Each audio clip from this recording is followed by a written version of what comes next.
Hi friends, అందరికీ నమస్కారం. మిత్రులకు తెలియజేయండి ఏమనగా, ఇంతకుముందు మనం కుంగిపోవడం దాని గురించి తెలుసుకున్నాం. ఇప్పుడు కుంగిపోవడం టూ గురించి తెలుసుకున్నాం. ఏమిటంటే ముఖ్యంగా ఒకటి, మనం కుంగిపోవద్దు అనుకుంటే మనం చేయాల్సిన అతి ముఖ్యమైన పని ఏమిటంటే, మొదటగా మీకు నచ్చిన భగవంతుణ్ణి పూజించండి. ప్లస్ ఒకటి, కుంగిపోవద్దు అంటే మనం ఆనందంగా ఉండాలి. ఆనందంగా ఎల్లప్పుడూ ఉండాలి. కనుక ఎల్లప్పుడూ ఆనందంగా ఉండాలంటే భగవంతుణ్ణి ఆరాధించడం నేర్చుకోండి. ప్లస్ భగవంతుడు అంటేనే ఆనందం అని తెలుసుకోండి. ఆ విధంగా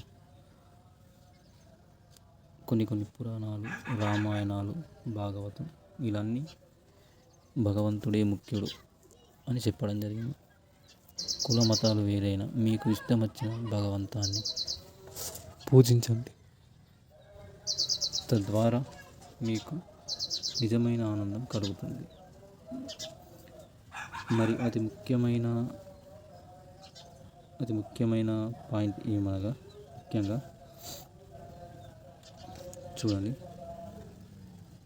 తన ఇంద్రియములు, మనస్సు మరియు బుద్ధి భగవంతుని యందు నిమగ్నం చేసిన వారు తమలో ఉన్న భగవంతుని యొక్క దివ్యానందాన్ని అనుభవించడానికి ప్రారంభిస్తారు.